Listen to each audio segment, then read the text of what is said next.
We definitely need to look at this a lot closer. There's a lot of information here. Judah, thou art he. Now the he is signifying a singular one of Judah in the last days that will be praised by his brethren. Judah, thou art he who thy brethren shall praise. Now we saw where that was. The only place in the last days specifically where Judah, this he of Judah, is praised by his brethren is right there. 5:5 Revelation. Now 5:5 Revelation is going to clarify the brethren, okay, that's praising the Judah in the last days, and what Judah is. What this he of Judah is? Well, it's Jesus Christ in the last days. So that fulfills this scripture here in Genesis, and at the same time, it tells us that we're talking about specifically one person of Judah, and that's going to be, in this case, Jesus Christ. Now let's listen to the rest of this, how it goes. Thy hand shall be in the neck of thine enemies. Thy father's children shall bow down before thee. Who does Jesus continually talk about? He talks about the Father. He talks about the Father. So in this description, he says in the last days that the children that have followed after Jesus Christ, the manifestation of the Father, shall bow down before thee. Meaning that we're going to still follow him. 9 begins to change the language here a little bit about Judah and gives us a little bit better of a description of how they see him. They describe him in his first coming. Judah is a lion's whelp from the prey. Now listen to that. Judah is a lion's whelp. They describe him as a young lion. And a young lion from the prey or before the prey. Meaning in a sense they're equating his youngness as helplessness. Judah is a lion's whelp from the prey, my son.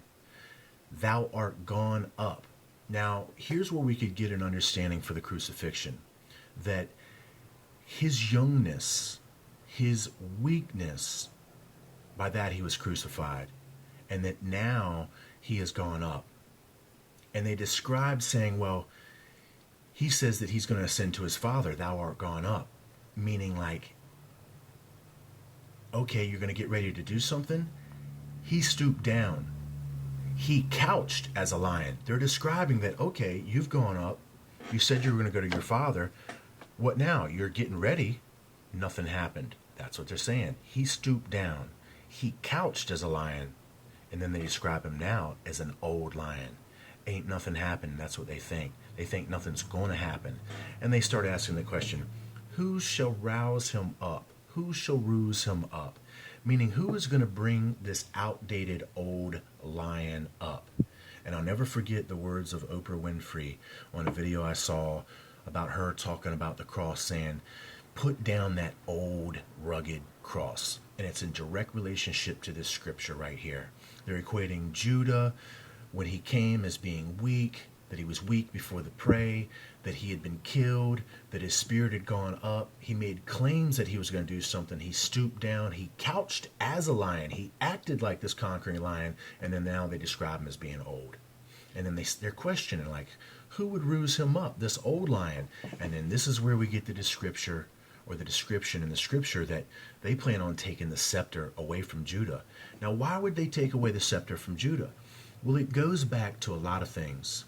It goes back, for one, that Christ didn't fulfill the scriptures that they wanted him to when he showed. In their scriptures, he should have showed up militant-like and sat on the throne of David, broke the Roman yoke, and lifted the Jewish nation above all others. Well, when Christ came, he didn't do that. What he said was that all men were brothers, and that his God, his Father, he himself was the God over Jew and Gentile. The Jewish nation could not handle that. They had just been spoon-fed for eons it the other way, that their God was militant and that he was going to put asunder all their enemies and proclaim them as the chosen race. So there we have their beginnings of mistrust in this Jesus, because he does not fulfill these false deceptive scriptures like they thought he would. So they plan on replacing him. I'll be back.